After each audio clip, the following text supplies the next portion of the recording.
कि अगर मुझे नीट में 700 प्लस स्कोर लाना है तो 700 प्लस स्कोर लाने के लिए मुझे कुछ बातों पे, कुछ बेसिक बातों पे ध्यान रखना होगा।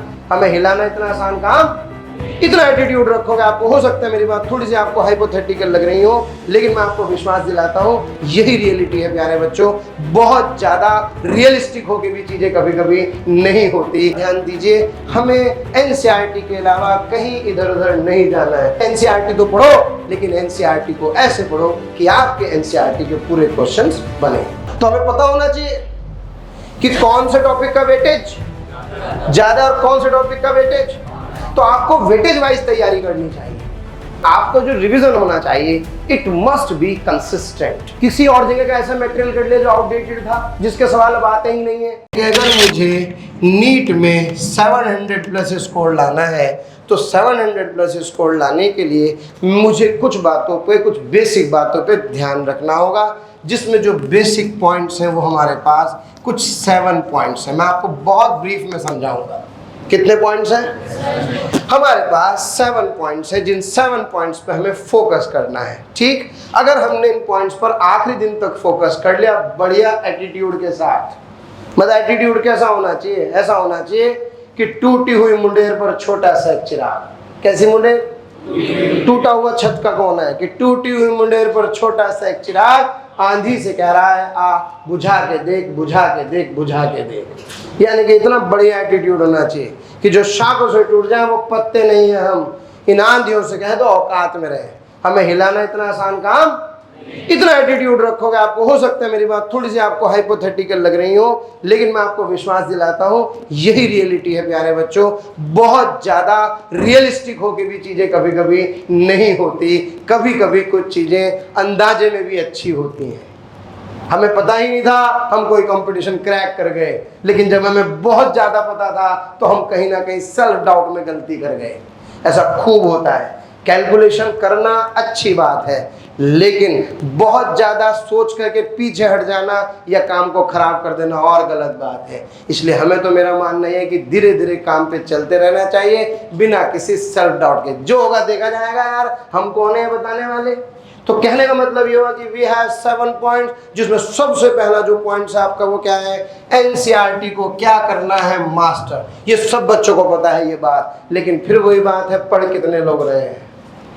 आपको एनसीईआरटी को मास्टर करना है। इसके अलावा ये बात हम बहुत लोगों से सुन रहे हैं, लेकिन आज आप मेरे से सुन रहे हैं ये बात। इस बात को प्लीज़ आप ध्यान दीजिए, हमें एनसीईआरटी के अलावा कहीं इधर उधर नहीं जाना है। और एनसीईआरटी में भी खास तौर से किसके ऊपर?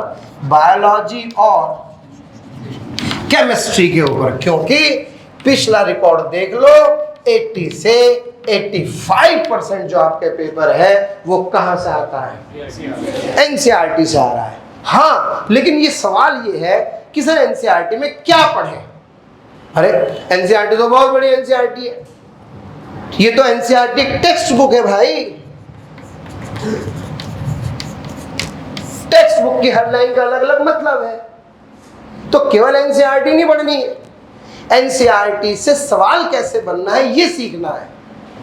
क्योंकि एक लाइन के बहुत सारे मतलब हैं, लेकिन इसके अलावा किसी बुक, किसी नोट्स को पढ़ने की आवश्यकता नहीं है। आपके क्लास नोट्स और आपकी एनसीईआरटी आपके लिए सफिशिएंट है। सर फिजिक्स में क्या पढ़ें, ये भी एक सवाल है।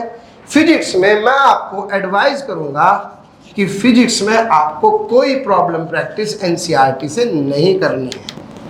आपको फिजिक्स में पढ़ने हैं जो आपके होते हैं पॉइंट्स ऑफ पॉन्डर्स। होता है एक आर्टिकल, अरे बोलो, बॉक्सेस में बने हुए बॉक्स होते हैं सारे के सारे वो। इसके अलावा जो छोटे छोटे पॉइंट्स होते हैं, हाईलाइटेड पॉइंट्स होते हैं, जितने डब्बा बंद मसाले होते हैं वो, और सोल्ड एग्जाम्पल। इसके अलावा आपको नहीं पढ़ना। क्यों? क्योंकि एनसीईआरटी तो आईआईटी वाले के लिए भी कॉमन है और एनसीईआरटी नीट वाले के लिए भी वही है। तो भाई इसका मतलब उनका मैथ्स का लेवल तो अलग है ना। वो नीट में फिजिक्स ऐसे तो नहीं आती ना, लेकिन प्रॉब्लम्स करो चाहे ना करो, लेकिन जो उसके पॉइंट्स टू पॉन्डर हैं और जो उसके इंपॉर्टेंट पॉइंट्स हैं उनको जरूर पढ़िए। तो इसलिए सबसे इंपॉर्टेंट बात, अच्छा इसमें डायग्राम्स, किस पे ध्यान रखना है? डायग्राम्स पे ध्यान रखना है। मतलब एक सवाल आया पोलराइजेशन का, आप सबको अच्छे से याद होगा, मैंने बताया था। जब पोलराइजेशन का सवाल है, सबको सब बातें पता थी कि एक अनपोलराइज्ड लाइट आती है, लाइट आकर के चली जाती है, ये वाली लाइट कैसी होती है अनपोलराइज्ड, ये वाली लाइट कैसी होती है पोलराइज्ड। लेकिन ये ध्यान नहीं रहा कि यार वेक्टर इलेक्ट्रिक फील्ड के यूं थे या इलेक्ट्रिक फील्ड के वेक्टर यूं थे, ये थोड़ी पता था। अब वहां पेपर में क्या सवाल है? सवाल है electric field vector parallel to the plane होते हैं या परपेंडिकुलर टू द प्लेन होंगे। अब भाई साहब हमें ब्रूस्टर लो सब कुछ ध्यान था, लेकिन यही ध्यान नहीं था कि यार परपेंडिकुलर होते हैं या प्लेन में होते हैं। आपका सवाल गलत हो गया। याद है क्वेश्चन? पता नहीं याद है कि नहीं। तो इसका मतलब एनसीईआरटी के डायग्राम्स बहुत इंपॉर्टेंट है। मतलब मैं आपको बताऊं, एक ऑल इंडिया रैंक 1 का मैं इंटरव्यू पढ़ रहा था, उसने कहा साहब मेडिसिन का एक स्ट्रक्चर पूछ लिया और मेडिसिन का जो स्ट्रक्चर बना हुआ था वो एनसीईआरटी के आखिरी वाले पेज पे था। आप समझ रहे हो कौन से पेज पर? और वहीं से सवाल आ गया। तो आपको प्यारे बच्चों एनसीईआरटी पढ़नी है, एनसीईआरटी के डायग्राम्स को बहुत ध्यान से पढ़ना है। एनसीईआरटी एक टेक्स्ट बुक है, एनसीईआरटी के ऊपर क्वेश्चंस कैसे फ्रेम होने हैं ये पढ़ना है। और रहना किस पर है? एनसीईआरटी पर। लेकिन कोई बोले sir line to line NCERT घोट लो, नहीं, उससे कोई फायदा ही नहीं है आप लोगों को। आप लोगों को केवल एनसीईआरटी का जो पेज है उससे संबंधित जितने सवाल हैं वो आपके पास होने चाहिए। और आप सब बच्चे जानते हैं कि आपकी मोशन एजुकेशन में इस पर रिसर्च करके जो आपकी बुकलेट बनाई है उसका यही फायदा है आपको। गलत कह रहा हूं तो बताओ। उस बुकलेट में आपने देखा है ध्यान से, पूरा एनसीईआरटी का पेज है और उसके संबंधित सवाल है। हमें थोड़ी दिमाग लगाना है। हम अच्छा हमें क्या पता कि किसी टेक्स्ट से क्या सवाल बनेगा? Do I know that? मुझे क्या पता किसी टेक्स्ट से कुछ भी सवाल बन सकता है। तो आप सोचो आपके पास वो टेक्स्ट है और उस टेक्स्ट से रिलेटेड क्वेश्चंस हैं, ये प्यारे बच्चों आपको डेवलप करेगा। तो जो लाइन है ना, हर आदमी कह रहा है एनसीईआरटी पढ़ो। अरे एनसीईआरटी में क्या पढ़े? एनसीईआरटी तो पढ़ी रखी है हमने। बेसिकली एनसीईआरटी के टेक्स्ट से रिलेटेड क्वेश्चंस आप लोग करें। अगर आप ये करेंगे तो पेपर में बैठ के कॉन्फिडेंट फील करेंगे और जो आपका स्कोर आ रहा है उसके स्कोर में आपका इजाफा हो जाएगा। आप किसी टॉपर का इंटरव्यू देख ले, वो यही कहता है कि एनसीईआरटी तो पढ़ो, लेकिन एनसीईआरटी को ऐसे पढ़ो कि आपके एनसीईआरटी के पूरे क्वेश्चंस बने। क्या सब बच्चों को क्लियर है? बोलो बेटा। तो ये था कौन सा पॉइंट? पॉइंट नंबर 1 कि सबसे पहले किस पे मास्टरी करनी है? एनसीईआरटी पे मास्टरी करनी है थोरोली। और थोरोली मतलब केवल और केवल उसको घोटे नहीं लगाने हैं, ना वो याद होगी, ऐसे आप भूल जाएंगे। आपको उसको प्रॉब्लम प्रैक्टिस के थ्रू ही करना है। क्लियर है? बोलो भाई। दूसरा इंपॉर्टेंट पॉइंट जिस पर हम लोग चर्चा करें, आपके जो टॉपिक्स आप पढ़ रहे हैं इन टॉपिक्स में इस बात का ध्यान रखें कि किन टॉपिक्स का वेटेज ज्यादा है। वेरी इंपॉर्टेंट पॉइंट, प्लीज ध्यान दीजिए प्यारे बच्चों। मैं टर्म यूज कर रहा हूं इंपॉर्टेंट, यानी कि हमें भी कभी-कभी लगता है इंपॉर्टेंट क्या है, ऐसा करते हैं ना, व्हाट इज इंपॉर्टेंट। कुछ टॉपिक्स ऐसे हैं जिन पर कभी आज तक चर्चा ही नहीं हुई और कुछ टॉपिक्स ऐसे हैं जिन पर रेगुलर सवाल आता है। क्योंकि कभी कभी तो क्या है, हमारी किस्मत बहुत जोर मारती है। मान लो 200 सवाल हमें आते थे, वही पेपर में आ गए। और कभी कभी ऐसा हो कि जो हमने पढ़ा वो नहीं आया, दूसरा वाला ज़्यादा आ गया या कम हो गया, तो हमारा बैलेंस खराब हो जाता है। तो इसमें श्योरिटी कैसे लाएं? क्योंकि पूरा करना तो संभव नहीं है ना, रियल में नहीं हो पाता।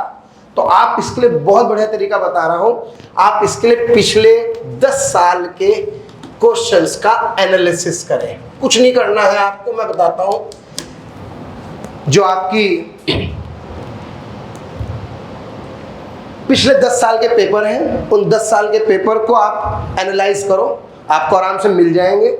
उन 10 साल के पेपर को एनालाइज करके आपको समझ में आ जाएगा, अच्छा सेंटर ऑफ मास से तो कभी सवाल ही नहीं आया पिछले 10 सालों में। बस एक ही सवाल आया था, m1x1 बराबर m2x2। छोटा सा एक सवाल आया और हमने इस पर इतनी सारी एनर्जी खर्च कर दी। Are you getting my point? तो हमें पता होना चाहिए कि कौन से टॉपिक का वेटेज ज्यादा और कौन से टॉपिक का वेटेज। तो आपको वेटेज वाइज तैयारी करनी चाहिए। हम क्या करते हैं, बस सब धक्का पेल चले जा रहे हैं, सारी चीजें एक साथ लेके चल रहे हैं। That is a wrong way. ये तरीका बिल्कुल सही नहीं है। अगर आप लोगों को अपनी तैयारी को सही मूर्त रूप देना है तो आप इस बात को समझें, क्योंकि जितने बच्चे 12th के साथ सिलेक्ट होते हैं, ये बात तो आप जानते हो, इतना तो नहीं पढ़ते जितना आप लोग पढ़ते हैं। अरे जो बच्चे 12th के साथ सिलेक्ट हो रहे हैं वो भी तो रैंक ला रहे हैं ना, वो इतना डीपली इतना थोरोली थोड़ी पढ़ते हैं। लेकिन वहाँ क्या होता है, थोड़ी सी स्ट्रैटेजी सही रहती है उन लोगों की क्या होता है, वेटेज उनको दिखता है, तो वेटेज वाइज तैयारी करें। ये नहीं कि जो मुझे पसंद आ रहा है मैं उसे बहुत अच्छे से पढ़ रहा हूँ और जो मुझे पसंद नहीं आ रहा मैं जो है उसको छोड़ रहा हूँ, या मैं सारा ही पढ़ने के चक्कर में लग रहा हूँ। जो टॉपिक इंपॉर्टेंट नहीं है, क्या वो 10 साल के पेपर देख के अंदाजा लग सकता है कि नहीं? तो आप 10 ईयर के PYQs देखिए, आपको आराम से अंदाजा लग जाएगा, अच्छा ये टॉपिक नहीं है इसलिए मुझे इस टॉपिक की स्टडी नहीं करनी है। तो प्लीज वेटेज वाइज तैयारी कीजिए। क्लियर है? That is the second important point. इसके बाद बात करते हैं तीसरे इंपॉर्टेंट पॉइंट की। तीसरा इंपॉर्टेंट पॉइंट प्यारे बच्चों, आपको वीकली फुल सिलेबस टेस्ट का मॉक टेस्ट देना है। सर मैंने तो अभी पढ़ा नहीं पढ़ा, कोई बात नहीं भाई, 11th 12th तो करी है ना हमने, बोलो करिए कि नहीं? तो हमें वीकली क्या करना है, फुल सिलेबस का मॉक टेस्ट देना होगा। उससे पता है क्या फ़ायदा होगा? उससे ये फ़ायदा होगा कि आपको हर रीज़न का थोड़ा थोड़ा आइडिया रहेगा। ऐसा नहीं कि अचानक से कोई भी चीज़ आपके सामने आ गई और आप बोले नहीं यार मैं तो भी इसी पर्टिकुलर रीज़न में क्या कर रहा हूँ, फोकस कर रहा हूँ। तो आपको वीकली आदत होनी चाहिए पूरा पेपर सॉल्व करने की। आज उसमें मॉडर्न भी दिख रहा है, मान लो फिजिक्स की बात करें, आज आपको उसके अंदर मैकेनिक्स भी दिख रही है, आज आपको उसके अंदर हीट भी दिख रही है। आज मैंने आपसे चर्चा करी साइक्लिक प्रोसेस, तो आपको याद आया ना? अरे ऐसा थोड़ी था कि आपने कोई हीट नहीं पढ़ रखी थी, आपने टॉपिक तो पढ़ रखा था, इसका मतलब आपको याद आया। तो आप क्या करेंगे, जब आप किसी सब्जेक्ट का, मान लो फिजिक्स या केमिस्ट्री या बायोलॉजी या टोटल कोई भी पेपर लें, तो आप मान लो पूरे सिलेबस का मॉक टेस्ट देंगे, तो पूरे सिलेबस का मॉक टेस्ट देने से आपकी एक कमांड जो है पूरे टॉपिक पे कंटिन्यूशन में बनी रहेगी। वरना क्या होता है, आपका एक पर्टिकुलर टॉपिक आया, आप बस उसी में उलझ करके रह गए। अभी तो आपको अच्छा लग रहा है, लेकिन अल्टीमेटली वो आपकी मेमोरी को वीक कर रहा है। कर रहा है कि नहीं कर रहा? और रोज तो करने को कह नहीं रहे, हम तो वीकली बात कर रहे हैं, एक ही तो देना है। कोई सा भी अपने पुराने पेपर उठाओ, आपके पास पुराने पेपर बहुत सारे पड़े हुए हैं जो फुल सिलेबस वाले हैं। फुल सिलेबस के एक टेस्ट को एट रैंडम दो। इसलिए नहीं कि आप जज कर रहे हो मेरे नंबर कितने आ रहे हैं, इसलिए नहीं, उससे इसका कोई लेना देना नहीं। वो इसलिए ताकि आपकी मेमोरी को एक बूस्ट मिले और वो कंटिन्यूशन में रिवीजन को करता रहे, जिससे आपकी भूलने की प्रवृत्ति कम हो, कॉन्फिडेंस बढ़ेगा। दूसरी चीज, कॉन्फिडेंस बढ़ने के साथ साथ आपको पुरानी चीजें याद रहेंगी, क्योंकि रिवीजन स्ट्रैटेजी भी बहुत शानदार रहती है जब आप इस तरह से कोई भी मॉक टेस्ट करते हैं। तो प्यारे बच्चों, पॉइंट नंबर 4 की बात करते हैं। पॉइंट नंबर 4 में आप लोगों को ये ध्यान रखना होगा कि आपका जो रिवीजन प्लान है, कौन सा प्लान? ये रिवीजन प्लान प्रॉपर होना चाहिए। अगर हमारा रिवीजन प्लान प्रॉपर है तो हमें उसका बेनिफिट मिलता है। आप रिवीजन कैसे करते हैं? नॉर्मली पढ़ते समय आपको रेगुलर क्लासेस में ही समय नहीं मिल पाता, ये बात आप सब बच्चे जानते हैं। तो हम क्या करते हैं, अपने जो आने वाले पेपर का सिलेबस होता है उसमें हम पुराने वाले सिलेबस के साथ रिवीजन कर पाते हैं। तो यही तो कर रहे हैं अभी तक आप। अभी तक आप क्या कर रहे हैं, आपका मान लीजिए सपोज कि किसी टेस्ट में ज्योमेट्रिकल ऑप्टिक्स आप पढ़ चुके हैं, अभी वो आपके इस वाले टेस्ट में आने वाला है, तो आप क्या करते हैं, आप ऑब्वियस है उसको रिवीजन के तौर पे करते रहते हैं। तो आप क्या कर रहे हैं, रिवीजन के लिए भी एकमात्र स्ट्रेटेजी है आपके पास कि आपके पुराने कोर्स में, पुराना कोर्स जो नए इस बार के टेस्ट का सिलेबस है, आप क्या करते हैं उससे अपना रिवीजन करते हैं। लेकिन मैं आपको एक बात बताना चाहता हूँ, ये रिवीजन एक्चुअल में सफिशिएंट नहीं होता। अगर मुझे 700 प्लस मार्क्स लाने हैं, कितने मार्क्स लाने हैं? तो 700 प्लस मार्क्स लाने के लिए आपका जो रिवीजन होना चाहिए, इट मस्ट बी कंसिस्टेंट। कैसा रिवीजन होना चाहिए? यस, आपका जो रिवीजन है प्यारे बच्चों, वो कंसिस्टेंट रिवीजन होना चाहिए। यानी कि ऐसा नहीं कि आज पढ़ा फिर कल को हमने नहीं पढ़ा, या आज हमने बहुत सारा रिवाइज किया और उसके बाद हम रिवीजन नहीं कर पाए। It's a very important point, please ध्यान दीजिए।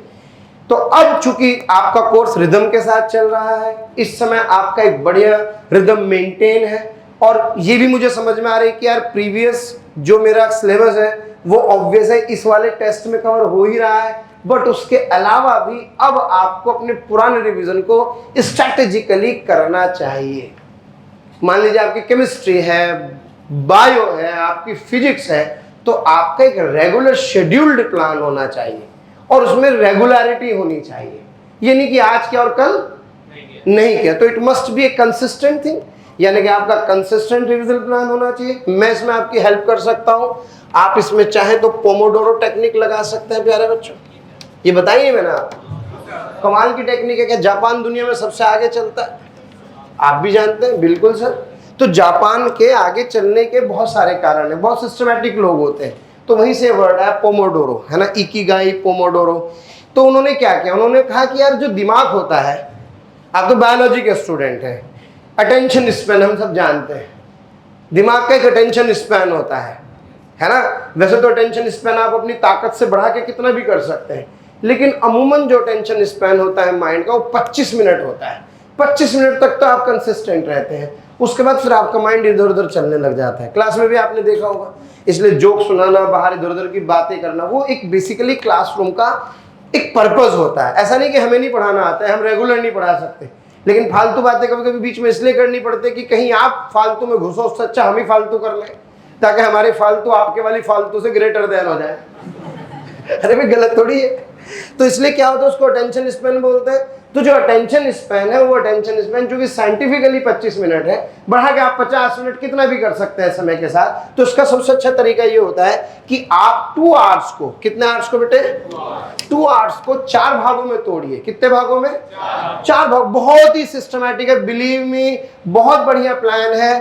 25 minute plus 5 minute, 25 minute plus 5 minute, 25 minute plus 5 minute, और बेटे 25 मिनट प्लस 5 मिनट। ठीक, ये जो 5 मिनट है ये आपका ब्रेक है एक्चुअली, यानी कि आपको 5 मिनट का ब्रेक लेना है। लेकिन आपको जब पढ़ना है तो कंसिस्टेंटली कितने मिनट बैठना है? 25 मिनट कंसिस्टेंटली बैठना है। Believe me, it is the effective plan. आपका फोकस बहुत बढ़िया बनेगा।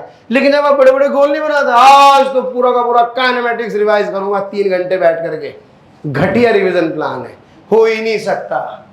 ऐसे गोल्स मत बनाइए जिन गोल्स को हम अचीव ना कर सके। ऐसे ऐसे टारगेट्स रखिए जो अचीवेबल टारगेट्स हो।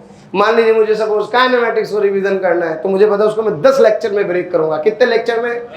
10 लेक्चर्स में ब्रेक करूंगा। 10 लेक्चर में ब्रेक करके देखूंगा कि मेरा जो एक लेक्चर है उसके हिसाब से मेरे पास कितना टाइम लगना चाहिए। सपोज मैंने 25 मिनट दिए, जब क्लास में पढ़ा था तो वैसे बड़ा टाइम था, अब तो रिवीजन कर रहा हूँ तो क्या टाइम कम लगना चाहिए? तो मैंने सोचा मेरा एक लेक्चर 25 मिनट का, तो मुझे इतना टाइम मिल जाएगा। शुरुआत की बात कर रहा हूँ। तो आपने यहाँ 25 मिनट उसका टाइम रखा, एक छोटा सा टारगेट रखा, छोटा सा टारगेट आपने अचीव कर लिया।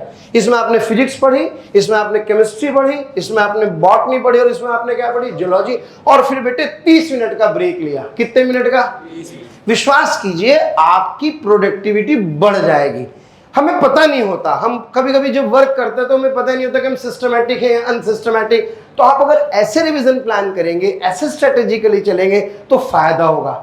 फिर अगली बार फिर वही चैप्टर आ रहा है, पुराने कोर्स में तो आ ही रहा था। अरे बोलो भाई, लेकिन आप सोचो पुराने कोर्स में तो आ रहा है, वो तो रिवीजन फिर होगा ही होगा, सवाल भी होंगे ही होंगे। लेकिन क्या इस बार आपने एक चैप्टर को 25 मिनट में डिवाइड किया था? सॉरी, एक चैप्टर के किसी पार्ट को 25 मिनट में डिवाइड किया था? आप सोचो अब अगली बार उसका टाइम घटा करके 15 मिनट ले आओ। इससे आप क्या कर सकते हैं? खुद से किसी भी टॉपिक को पेपर आने तक 2 या 3 बार रिवाइज कर सकते हैं। पहले टाइम ज्यादा, फिर टाइम कम। और अटेंशन स्पैन के, यानी कि मतलब पहले 10 लेक्चर लगे थे। कितने लेक्चर? अभी भी 10 है, लेकिन पहले टाइम 25 मिनट का था पर लेक्चर, अब मेरा 15 मिनट पर लेक्चर आ रहा है। तो आप सोच के देखिए कि आप सिस्टमैटिक रिवीजन करते हैं। तो हमारा रिवीजन सिस्टमैटिक होना चाहिए। हम रिवीजन को 2 या 3 बार कर पाए। रिवीजन केवल पुराने सिलेबस के पेपर का सिलेबस आने से ही नहीं हो रहा, उसके अलावा भी हमारा एक सिस्टमैटिक कंसिस्टेंट रिवीजन प्लान होना चाहिए। क्या सब बच्चों को क्लियर है? बोलो बेटा। इसके बाद जो पॉइंट नंबर 5 था, ये था पॉइंट नंबर 4। इसमें कंसिस्टेंट होना चाहिए, रेगुलर रिवीजन होना चाहिए। पोमोडोरो लगाओगे तो बहुत बढ़िया है। अच्छा, धीरे धीरे पता क्या होता है, जब आपकी प्रैक्टिस हो जाती है सीटिंग की, ऐसा नहीं है कि आपके अंदर कैलिबर नहीं होता, लेकिन प्रॉब्लम क्या है, हम सीटिंग ही नहीं दे पाते। ये सबसे बड़ी प्रॉब्लम है। तो आप ऐसे घड़ी का नियम बना करके चलेंगे तो बहुत बढ़िया रहेगा। फिर इसके बाद जो पॉइंट नंबर 5 है, दैट इज PYQs। प्लीज मैं आपको एक बात बहुत अच्छे से बताना चाहता हूं, अर्जी फर्जी मेटेरियल करने से कुछ नहीं होता है। हमें उतना टारगेट लेना चाहिए जितना हम अचीव, ये मैं पहले भी आपको बोल रहा हूं, अभी भी मैं आपको यही बात बोल रहा हूं। आपको कैसे पता लगेगा कि आप जो तैयारी कर रहे हैं वो अप टू मार्क है कि नहीं है? पता लगा आपने अर्जी फर्जी पढ़ लिया, किसी और जगह का ऐसा मटेरियल कर लिया जो आउटडेटेड था, जिसके सवाल अब आते ही नहीं है, जो पार्ट सिलेबस में ही नहीं है, और हम भिड़ गए किसी सवाल से। सबसे बढ़िया जजमेंट होता है प्रीवियस ईयर क्वेश्चन पेपर का। आप प्रीवियस ईयर क्वेश्चन पेपर लगाइए, खास तौर से 2019 के बाद के। अगर आप प्रीवियस ईयर क्वेश्चन पेपर लगाते हैं अपने मटेरियल के अलावा, तो प्रीवियस ईयर क्वेश्चन पेपर आपको ये बताते हैं कि पेपर का लेवल कैसा आता है। तो आपको ये सिलेक्ट करने में आसानी होती है कि ये मेरे मतलब का सवाल है और ये मेरे मतलब का सवाल। पता लगा हमने अननेसेसरी किसी गलत डायरेक्शन में एनर्जी लगा दी, हम डाइवर्ट हो गए। तो 700 प्लस कोई यूनिक लोगों का थोड़ी आता है। अच्छा, एक बात तो बताओ, जो बच्चा 12th के साथ रैंक ला रहा है, जो बच्चा 12th के साथ 700 प्लस ला रहा है, उस पर कोई इतना टाइम थोड़ी था कि उसने अपने पूरे सिलेबस को इतनी बढ़िया ढंग से तैयार व्यार कर लिया होगा। नहीं, इसका मतलब उसने फोकस स्टडी करी है, उसने केवल PYQs करे हैं। तो आप नियम बना लीजिए कि आपके रेगुलर रिवीजन में प्रीवियस ईयर क्वेश्चन पेपर होने चाहिए। नहीं मिलेंगे तो आप एक्सरसाइज 3 अपनी कर ही सकते हैं, नहीं तो आपको previous year question paper regular effectively करने चाहिए। क्या बेटे मेरी बात क्लियर है? बोलो। तो इसका मतलब पहला पॉइंट कौन सा था? सबसे पहला पॉइंट था हम एनसीईआरटी को क्या करेंगे, थोरोली मास्टर करेंगे। फिर हम क्या करेंगे, एक मॉक टेस्ट रेगुलर देंगे। क्या देंगे? है ना, एक हफ्ते में रेगुलर क्या देना अपने को, मॉक टेस्ट देना है। तीसरा पॉइंट क्या था? यस, बिल्कुल इंपॉर्टेंट बात सर ने कहा था, प्रायोरिटी देंगे वेटेज को। किसको? जो वेटेज है उसको प्रायोरिटी देंगे कि किस सवाल का, किस टॉपिक का कितना वेटेज आ रहा है, उसको प्रायोरिटी देंगे। फिर इसके बाद चौथी चीज क्या होगी, और रिवीजन भी कैसा रिवीजन होना चाहिए, कंसिस्टेंट और प्लान्ड रिवीजन अपने को रखना है, और कोशिश करने की पूरे सिलेबस को 2 से 3 बार हर हाल में रिवाइज कर पाए। अगर ये हो गया तो मैं आपको सच बता रहा हूं, इतने सारे बच्चे पढ़ाए हैं 700 प्लस वाले भी। और फिर 5वीं बात क्या बताई, जब भी कभी बाहर का कोई सवाल करना है मॉड्यूल के अलावा, तो वो केवल प्रीवियस ईयर क्वेश्चन पेपर ही होना चाहिए। अगर प्रीवियस ईयर क्वेश्चन पेपर के सवाल करते हैं तो हमें पता होता है कि हमें इसी तरह के सवालों को करना होगा। क्या सब बच्चों को क्लियर है? अरे बोलो भाई। Point number 6, that point number 6 is basically strong time management and routine. Strong time management and routine. भाई साहब ये बहुत इंपॉर्टेंट पॉइंट है। अगर आपका स्ट्रॉन्ग टाइम मैनेजमेंट और रूटीन बढ़िया है तो आपको 100% बेनिफिट मिलेगा। क्या हमारा नीट का पेपर दोपहर के बाद होता है? क्या नीट के पेपर का टाइम 2 बजे से क्या 5:20 यानी कि 5:30 तक होता है? तो हमें उस समय पर सोना नहीं है, हमें उस समय पर सोना बिल्कुल नहीं सोना है। जब भी हमें फुल टेस्ट पेपर देना है, क्या उसी समय देना है? तो अगर हमारी प्रैक्टिस ऐसी होगी, हमारा रूटीन इस तरह का होगा, तो विश्वास कीजिए इसका कहीं ना कहीं इम्पैक्ट आता है। तो आज के बाद आप लोगों को अगर थोड़ी बहुत देर सोना है तो वो अलग बात है, लेकिन हम 2 से 5:30 कभी भी नहीं सोएंगे, क्योंकि अगर हम अभी से इस बात की प्रैक्टिस करेंगे तो लॉन्ग टर्म ये बात हमें कहीं ना कहीं हमारी हेल्प करेगी। वरना आप तो बायोलॉजी के स्टूडेंट हैं, ज़्यादा खाना खा लिया दोपहर को, बढ़िया नींद आई, जम के सोए, तो हमारा क्या हो जाएगा, रूटीन वो वाला नहीं रहेगा। क्योंकि हमें प्रैक्टिस तो ऐसी फील्ड पे करनी चाहिए ना जो रियलिस्टिक है। तो इसका मतलब ये बात हमें अच्छे से ध्यान रखना है। इसके अलावा हमारा रिवीजन का रूटीन क्या होना चाहिए, वो हमारा सारा फिक्स होना चाहिए। सुबह को हमें जल्दी उठना है या जो हमें टाइम से सोना है, तो उस रिवीजन, उस रूटीन पर हमें अभी से काम करना होगा। स्ट्रॉन्ग टाइम मैनेजमेंट, आपका पेपर ऑब्वियस है, क्या टाइम के साथ ही करना होता है आपको? ये तो नीट है, क्या नीट में स्पीड चाहिए? क्या नीट में एक्यूरेसी भी चाहिए?